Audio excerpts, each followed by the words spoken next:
when you and I were growing up, I'd never heard of ADD, ADHD, Yeah, and even now depression, anxiety are a lot more prevalent, I guess, for lack of a better word, Right. than they were 20, 30 years ago. Is that because things are better diagnosed now, or do we point I love to that. Yeah, we can see them now. We couldn't see them before. Yeah, I mean, why is that? Yeah, I mean that's why there's antibiotic-resistant strains of microbes, because we can diagnose it better. Not because the antibiotics created them. You know, this is the kind of absurdity about this. Literally, we are poisoning ourselves into mass deficiency diseases.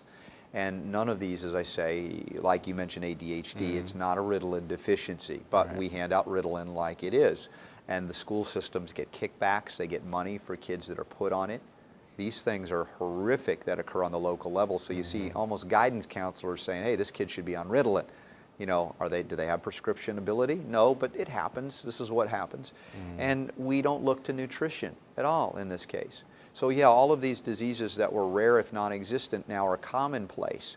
And you know, honestly, as a parent, I say if your kid doesn't have some level of attention deficit, he's not a kid. Not a kid, right? yeah. You're not supposed to sit in the chair, 24, whatever it is every day.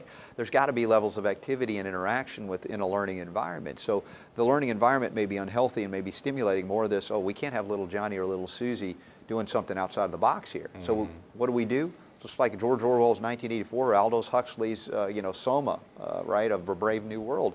We'll drug them into compliance. It's horrific. And I think about this, and so much of where these kids are growing up, and they learn to take drugs because parents are taking the drugs, right? You get a headache, what do? Take an aspirin. You don't think kids make, 2 and 2 together on that, and they say, oh, mommy's got a pain. They took a drug, and it's not too far reach to go into high school and say, you feel this, you want to feel good, here, take a drug. Now, back when I was in high school, kids actually utilized illicit drugs, right, like marijuana or other things. Now they're abusing FDA-approved pharmaceutical drugs. Hollywood stars, they're not dying from illicit street drugs, they're dying from abusing prescription drugs. Michael Jackson, who was the guy that starred in Batman, that young actor, a couple of years back. He was a bright young actor. It was Heath Ledger. Yeah. Died of FDA-approved drugs. And so all of these diseases are due to things that are very widely and commonly known among anybody that works naturally and understands that nutrients matter.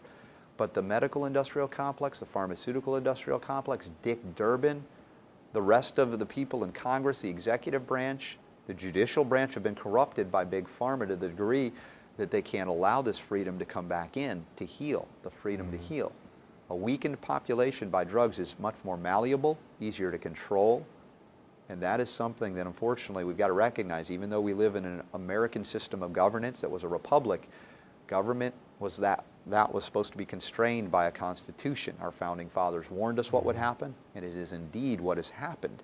Going back to Benjamin Rush, who signed the Declaration of Independence, he was a medical doctor, physician to George Washington. He was very prophetic when he said, unless we put medical freedom into the Constitution, a time will come when medicine will organize into an undercover dictatorship to restrict the art of healing to one class of men and deny equal privileges to all others. Now, I would say healing is not a privilege, it's a right, but a right is not something that I can impose upon you. I can't, if you're a doctor, Scott, I can't go, Scott, you have to give me medical care. Right? That's that's violating your rights, but a right meaning to access and have knowledge and awareness of, and to choose methods that are not approved by government. That is what Rush warned us about, Benjamin Rush, and that's what we're living in. We're having to roll back if it is at all possible.